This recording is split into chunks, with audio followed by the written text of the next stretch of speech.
Welcome to the castle, everybody. This is Nightsaber Z42, and this is Character Vault, a series where I go through the entire character creation process in various RPG systems from start to finish. And today, we're going to be taking a look at Everyday Heroes. This is pretty much modern 5th edition. So if you like Dungeons & Dragons 5th edition, but don't really like the whole fantasy trope thing, then this might be the game for you. So let's crack this book open and see what's all involved in the process. And so here we are in chapter 1, Creating Heroes. Now, the only thing I really don't like about this chapter is that it doesn't list all the steps beforehand. You just have to turn and flip through the pages to see what all the steps are, but that's pretty minor. There are 6 different steps. So first we're going to create a character concept. Then we're going to choose a background. We'll choose a profession, we'll determine our ability scores and all of that. We'll choose an archetype and a class and get all of our talents therein. And then we'll add some finishing touches like our HP or our persona and things like that. So let's start with the character concept. And I actually really struggled with this one. If you have a strong character concept, the whole process of creating a character here is fairly easy. It's a medium complexity, I would put it. But I didn't have a concept in mind because there's a lot that you can do here. And especially if you're taking a look at backgrounds and professions, there's just a lot of things to do. So you're really going to want a strong character concept. And it wasn't until I got to this picture that I finally figured out what I wanted to do. So I got 2 words for you.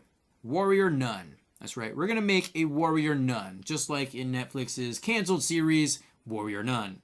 So that's the character concept right there, and I think that speaks volumes of words right there. So let's go ahead and turn to background. The second chapter is all about the backgrounds, and there are quite a few number of them.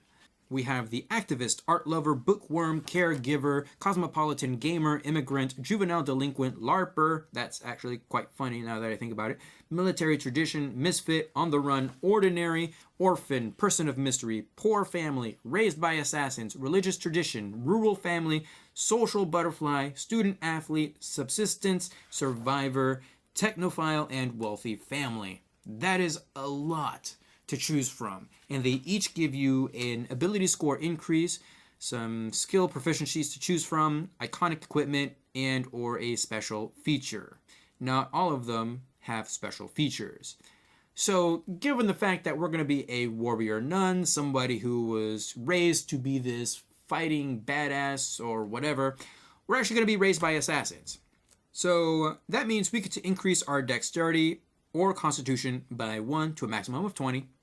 We get to choose an additional language. So I believe you start off with 2 languages at the beginning. So we have access to 3 languages now. And we actually keep this language a secret from the team. We have skill proficiencies, which is deception. We have equipment proficiencies, which is basic equipment and advanced equipment.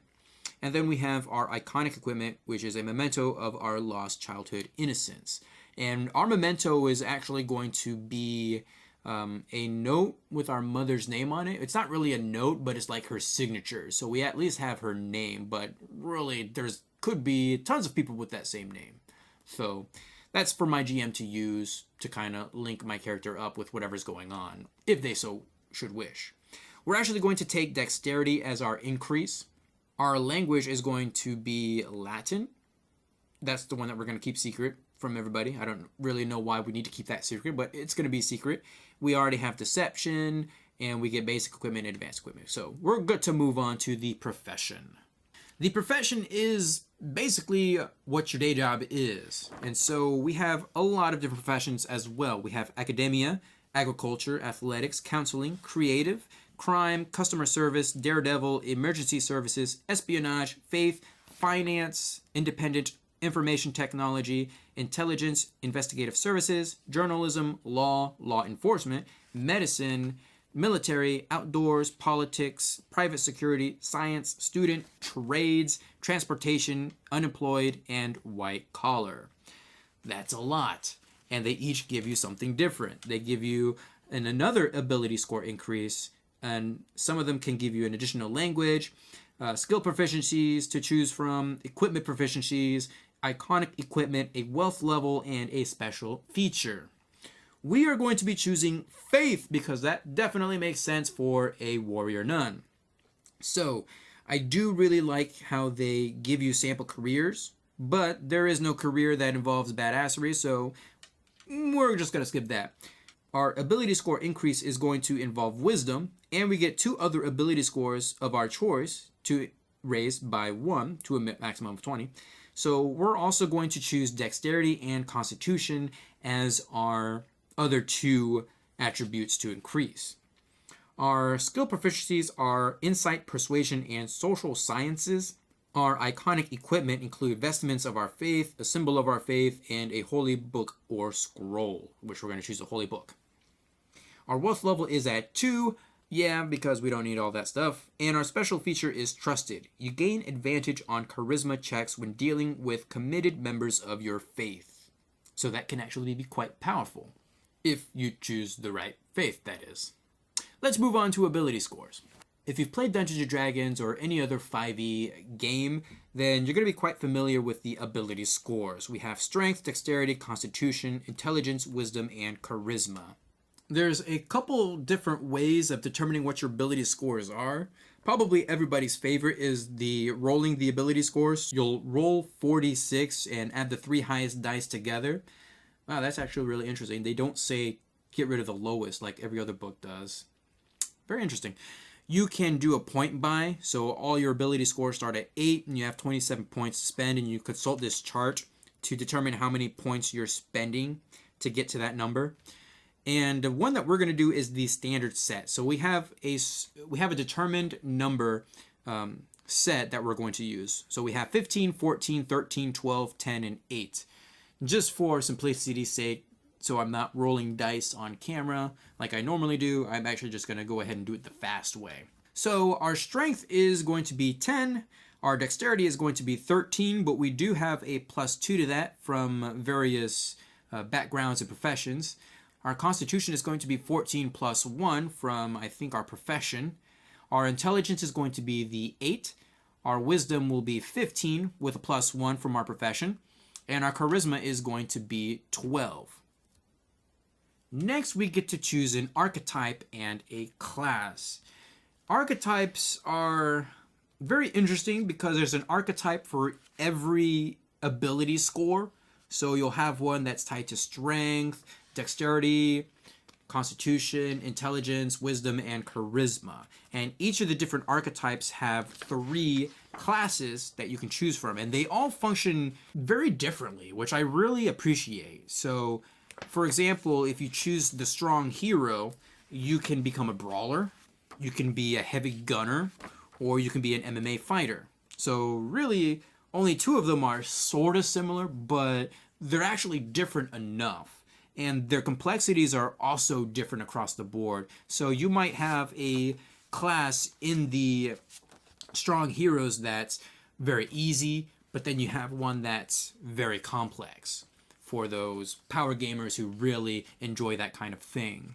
So since we are the Warrior Nun, we are going to be a wise hero, and only because I want to take Master as a class. So what do we get by being a wise hero? Well, we get a hit dice of 1d10 per hero level. Our starting HP is 10 plus Constitution modifier, which is 12, I believe. We get a d10 plus Constitution modifier per hero level after first for hit points gained after. And our defense is 10 plus Wisdom or Dexterity modifier plus Wise Hero's defense bonus, which is listed here on this table, which I believe is going to be 15 because our Wisdom modifier is 3 and the bonus we get is at 2. So 10 plus 5 makes 15. But as you'll see in a little bit, we're actually going to change that. We also get access to focus. So you have focus points equal to the number shown on the Wise Hero table, which can be spent to use your concentration talent as well as talents granted by your class. All your focus recharges whenever you finish a short or long rest. We also have concentration at first level. When you fail a wisdom ability check, you can spend 1 focus to re-roll that check. This can be used only once per ability check. Now, if you haven't already figured out, our master is pretty much going to be like a monk in Dungeons and Dragons terms.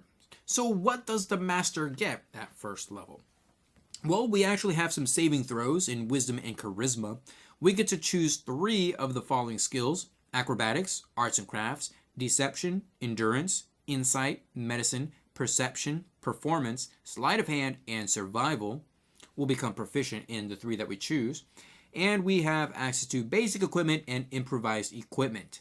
Some of the equipment recommendations include the martial artist pack, unarmed strike, and improvised strikes for weapons. At first level, we also get mystic arts. So we gain the following benefits. You can use wisdom instead of other ability modifiers when making attacks with melee weapons. You can use wisdom instead of other ability modifiers when making a special attack and when you try to escape a grapple. You can add your ability modifier to the damage of melee offhand attacks you make. As long as you are not wearing armor and are not encumbered, your defense improves by 1, making it a total of 16. Wow, that's actually really good. You have damage reduction 15 against damage from falling. In addition to that, we also have access to ki. You can spend 1 focus to use any of the following abilities. After you take the attack action during your turn, if you made only unarmed strikes or attacks with a melee weapon that doesn't have the heavy property, you can make 2 unarmed strikes as a bonus action. You can take the dash, disengage, or dodge action as a bonus action. And when you fail a strength, athletics, or dexterity, acrobatics check, you can re-roll that check. This can be done only once per ability check. So yeah, this is straight up like the monk class in Dungeons & Dragons, which is why we're taking it. Last, we have our finishing touches. Our speed is going to be 30. This is pretty much static across the board. It's going to be 30 unless you have something that says otherwise. Our proficiency bonus is 2 at first level. Our skill bonus will be insight, persuasion, social sciences, and deception. And if you don't know, that means we get to add our proficiency bonus to those skills whenever we make a check. If we have expertise in those skills, that means we can add our proficiency bonus twice. Well, we don't have that quite yet. Our passive perception is 10 plus wisdom modifier plus our proficiency bonus. So it's going to be 15 total, which is absolutely awesome.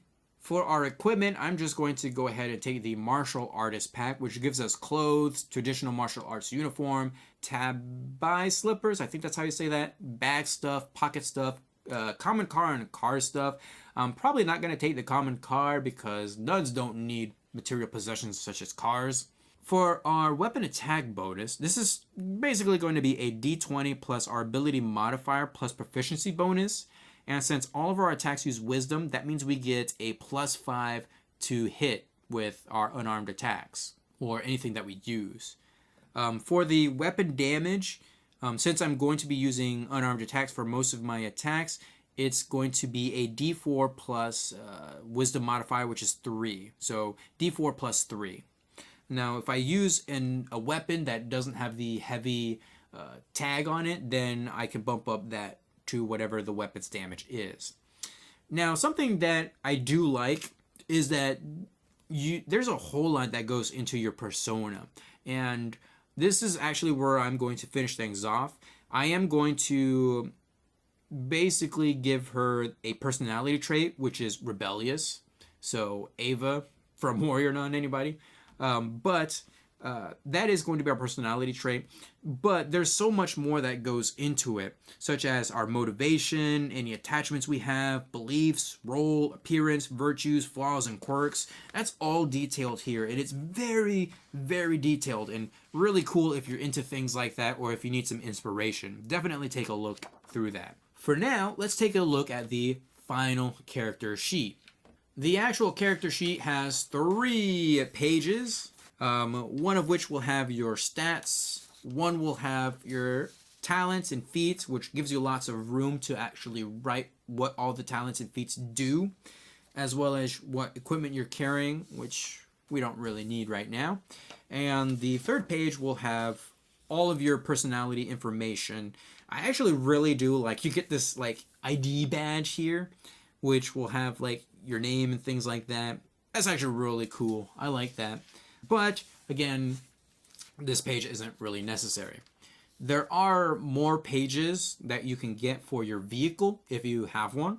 but since we're opting not to take one, we're not going to worry about that. So let's take a look at the character sheet.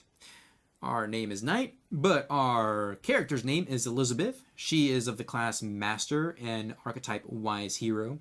Her background is raised by assassins, and man, I had to write that in really small to fit that in.